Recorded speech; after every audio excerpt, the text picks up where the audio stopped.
Se você quer que seu filho tenha um objetivo, você tem que treiná-lo desde pequeno. E isso tem que vir do berço. Então, primeira coisa, tem que chegar... O que é que você quer ser? O que é que você gostaria de fazer? O que é que lhe emociona? O que é que lhe dá vontade de viver? E eu estimulo isso muito, pergunto para você saber se isso vai buscar no meu filho para que ele faça o que ele quer. Porque senão ele vai entrar numa faculdade, entrar numa escola, sair da escola, sair da faculdade e não vai saber o que é que ele quer.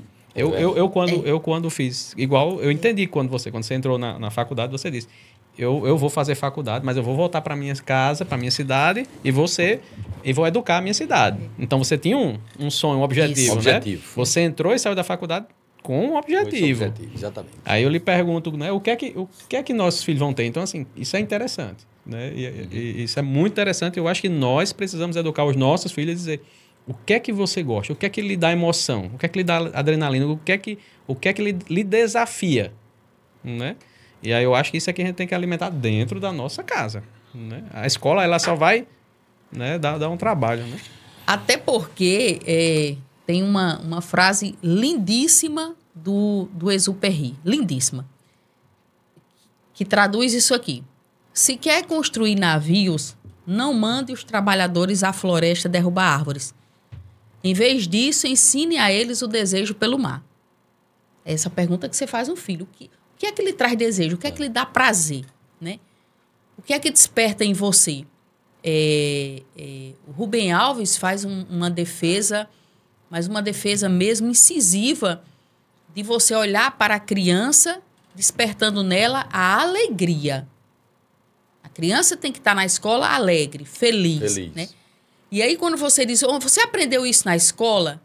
Aí eu trago também um outro olhar da literatura, que eu acho que quando o Raul Pompeia escreveu essa frase no livro, eu sempre digo aos meus professores, quando eu estive secretária ou quando eu sou convidada para fazer palestra, enfim.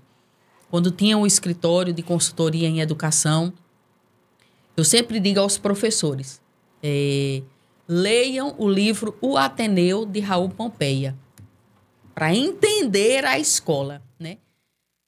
Inclusive, o livro começa, né, a frase do pai, né? Deixa o filho na porta da escola e diz, vais encontrar o mundo. Disse-me meu pai à porta do Ateneu. Não me esqueço, né? Vais encontrar o mundo. Veja qual é o papel da escola, a responsabilidade. E aí o Raul Pompeia diz que a escola é o microcosmo da sociedade. Ela é o laboratório do mundo. Então lá estão todas as relações, né? Culturais, éticas, políticas, de gênero, de raça, religiosas, de etnia. Tudo acontece aonde? Na escola. Na escola. Então, o seu papel enquanto educador é de quê? Ou de reproduzir essa sociedade, né? Muitas vezes perversa, ou você fazer com que o seu aluno seja aquele aluno que você está preparando para modificar essa sociedade. Que, na minha concepção, é o nosso papel enquanto professor, enquanto professora, enquanto educador, enquanto educadora. É você oportunizar uma pessoa a que ela tenha um novo olhar. E que aquele olhar seja sempre um olhar novo, né? É o olhar de Alberto Caeiro, né? Que é um dos heterônimos de Fernando Pessoa, né? Ver com os olhos do mundo, né? Mas ver como se sempre fosse uma coisa nova. Então, esse é o nosso papel. Você tem aqui a sociedade e você está ali, você entregou seu filho na escola. Aquela sociedade está lá dentro, com todas as mazelas, bondades, coisas boas, ruins, negativas. E ali dentro está toda uma engrenagem que não pode funcionar sozinha. De um lado o diretor, do outro o coordenador pedagógico, do outro o professor, do outro a família, do outro o aluno, do outro a merendeira, do outro o vigilante, do outro o porteiro. Não. Aquilo ali tem que ser um uno indissociável, que é o que eu digo. É um uno indissociável. Todos têm a mesma importância e todos estão ali para educar. Porque o papel da escola não é educar a leitura e a escrita. O papel da escola é, antes de tudo, educar a cidadania. É você mostrar como ser um cidadão. Rubem Alves diz que é um papel inalienável esse da escola, né? Ensinar a ser cidadão. Então, quando você tem ali dentro daquele espaço e todos estão falando a mesma linguagem, ensinando pelo exemplo, por quê? Porque aquele professor que pega o celular e atende uma ligação no momento em que ele está ali na escola, ele também está sendo permissivo para que o aluno atenda. Concordo. Quando ele falta, e ele falta sem justificativa alguma, ele também permite que o aluno falte. É porque, muitas vezes, nós, professores, enxergamos o aluno como alguém diferente de nós. E aqui Jamassi foi muito feliz quando ele disse, a gente entrega na escola e quando chega de noite quer que esteja perfeito. E a gente quer que o aluno seja perfeito, e o aluno não é.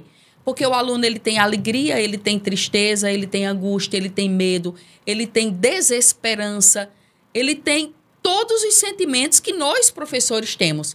E muitas vezes a gente vai para a escola triste, ou alegre, ou feliz, ou com um problema, ou com alguma fragilidade, com as nossas faltas, né? Nossas questões existenciais, que vez por outra o ser humano se pega, né? Em perguntas, trazendo à tona o seu existencialismo. E aí o aluno não é diferente de nós. Então o professor, Manuel, você diz assim...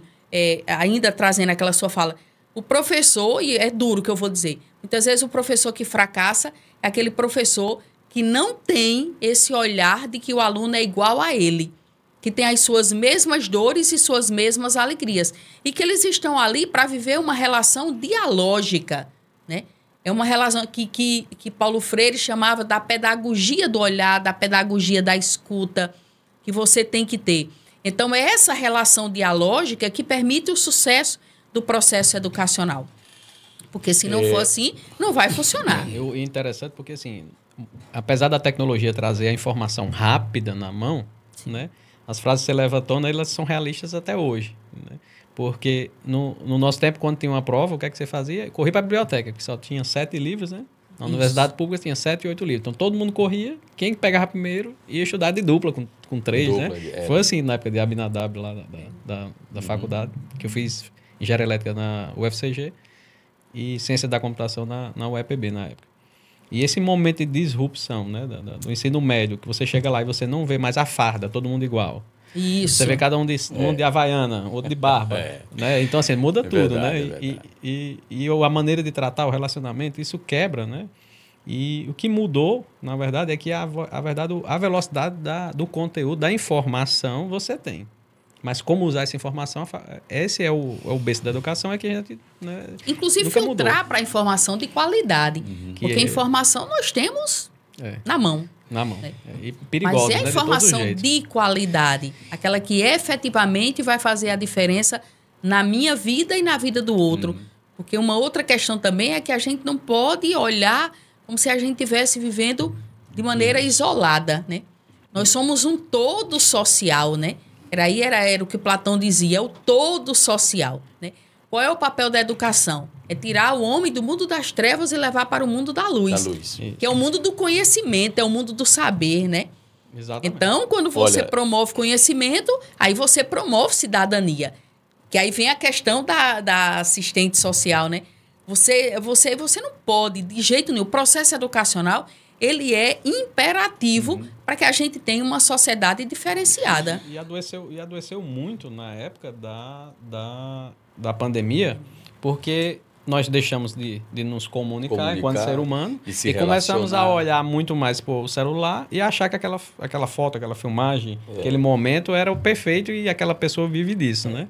E eu trabalho muito isso de desconstruir essa realidade para quem fala comigo. Olha, meus filhos, por exemplo, e eu digo muito, olha, isso que você vê, esse mundo perfeito que você olha, não existe. Nós todos somos um pouco doentes, de cada doença um pouquinho todo dia. E como assim? E você, uma hora do dia, você está triste. Amanhã você está eufórica. Depois de amanhã, você está lembrando de um ente seu que faleceu e você lembra com a saudade. E nem por isso é uma depressão. Nem porque você está eufórica, você é bipolar. E nem porque você está choroso, o mundo está perdido. nós somos, né, louco um pouquinho do dia, né? Moreira, né? Nós somos loucos um pouquinho do dia. Conversa de bastidores. Léo não pode deixar ir pra não. Entre a não ser que seja um short, né? De médico e de louco, todos nós temos um pouco. Então, assim, o que nós não podemos é isso prevalecer. Né? No momento que isso prevalece, aí vira doença, né? Gostou desse conteúdo? Então inscreva-se no nosso canal. Tem muitas histórias de empreendedorismo que você precisa conhecer.